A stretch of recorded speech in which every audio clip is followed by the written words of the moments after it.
Under the directives of His Majesty King Hamad bin Isa Al Khalifa, Minister of the Royal Court Sheikh Khalid bin Ahmed Al Khalifa announced transferring all budgets allocated by official authorities for the celebrations of the Silver Jubilee of His Majesty the King's accession to the throne to charitable organisations and funds through the Royal Humanitarian Foundation, the RHF. Sheikh Khalid bin Ahmed announced the transfer of all budgets allocated by the official authorities for the celebrations on the occasion of the Silver Jubilee of His Majesty's accession to the throne to charitable organisations through the RHF in order to enhance community partnership principles and continuous humanitarian efforts, in addition to the ongoing contributions of official authorities towards community development. He added that the annual events that take place on the occasion of the Kingdom's celebration of its national holidays and the anniversary of His Majesty's accession to the throne will continue. The Minister prayed to God the Almighty to perpetuate Bahrain's security, stability, development, progress and prosperity.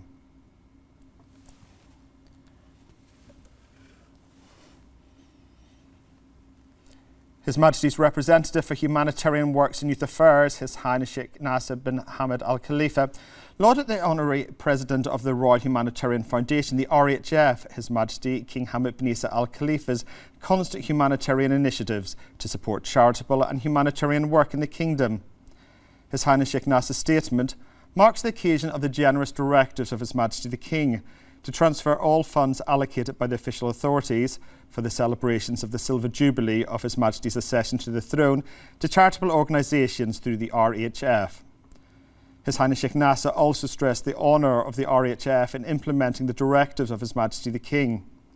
His Highness Sheikh Nasser said that this generous directives of His Majesty the King affirms His Majesty's support to humanitarian work in Bahrain and have a great impact on enhancing the principles of community partnership, in addition to His Majesty's appreciation to the continuous humanitarian efforts exerted by charitable organisations and funds. His Highness also praised the great support of His Royal Highness the Crown Prince and Prime Minister, Prince Salman bin Hamad Al Khalifa, to the RHF and humanitarian work in the Kingdom.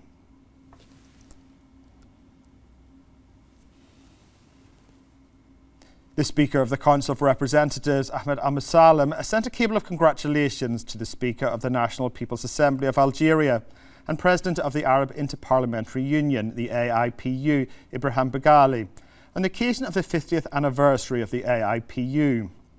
Al-Musalem emphasised the importance of activating parliamentary diplomacy in enhancing joint Arab action and supporting Bahrain's initiatives in the 33rd Arab Summit held in Bahrain under the presidency of His Majesty King Hamad bin Isa Al Khalifa. The Speaker underscored the efforts of the AIPU in advancing the Arab parliamentary work since its establishment through holding programmes and conferences, enhancing Arab and international relations and supporting the Palestinian cause and other Arab causes. Al-Musalem expressed appreciation for the AIPU's efforts to develop Arab parliamentary work in different domains, affirming the Council's commitment to enhance bilateral cooperation with the AIPU.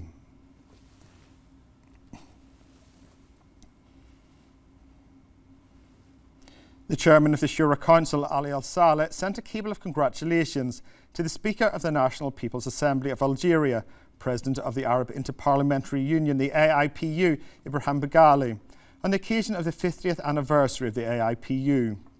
Al-Saleh expressed appreciation for the AIPU President's efforts to enhance cooperation between Arab parliamentary councils and Arab parliamentarians. The Chairman emphasised the Shura Council's commitment to enhancing cooperation between Arab Parliament and legislative councils to unify positions towards Arab causes.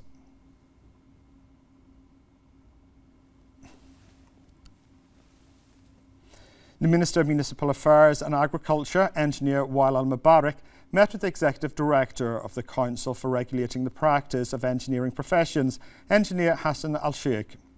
During the meeting, the Minister reviewed with the work team in charge of the building permit issuance system, Benayat, the latest developments related to the system and building permits in Bahrain, and the stages of its development were also discussed.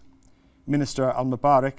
praised the effective role of the Council for Regulating the Practice of Engineering Professions in developing the engineering sector in Bahrain, which contributes to strengthening the role of the private sector as a main engine of growth and development, urbanisation, construction and upgrading infrastructure services in the Kingdom.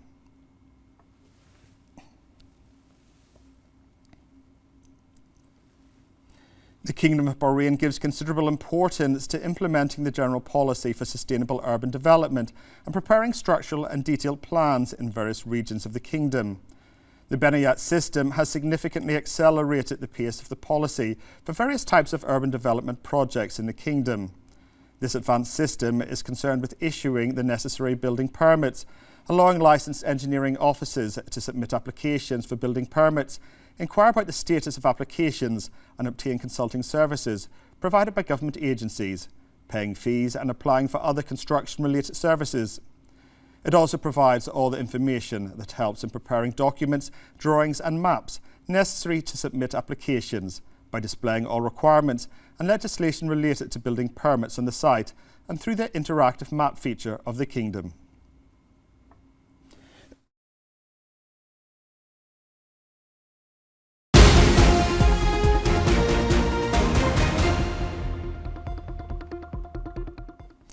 The first batch of Bahrain's mission for Hajj pilgrims arrived yesterday at Bahrain's international airport. This came amid an integrated coordination carried out by the Bahrain mission for the Hajj, with all the concerned authorities in the Bahrain air and land ports accelerating the procedures for their entrance, returning from the Holy Lands to the Kingdom by allocating special paths for them.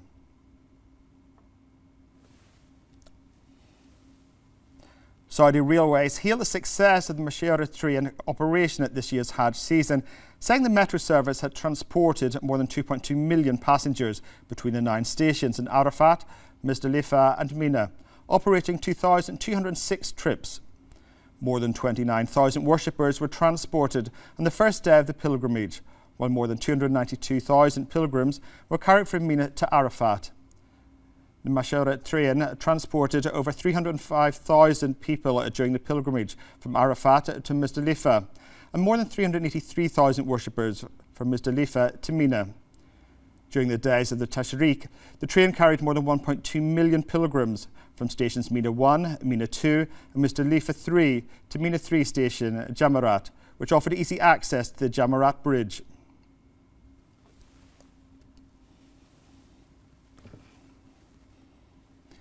The National Water Company announced its operational plan for the post-Hajj season for pilgrims in the Prophet's Mosque and Medina through strategic water storage.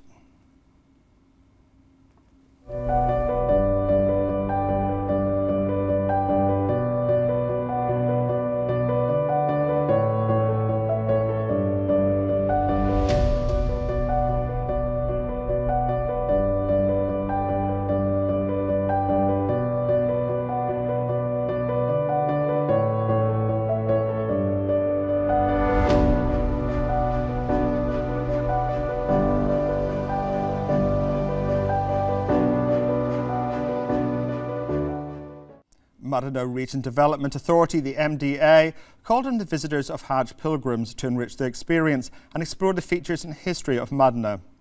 Visitors can live a number of enjoyable experiences in Madinah by visiting the Spirit of the City application, which was launched by the Emir of Medina Region and Chairman of the Region Development Authority, which aims to be the primary reference for activities, events and entertainment and tourism programmes. The application is provided in multiple languages and an interactive and an innovative way to be the trusted digital companion to visitors through enriching their experience and enhancing the quality of life of the population in order to support the Saudi Arabia's goals of the 2030 vision and to build a distinctive identity for Medina as a tourist and cultural destination.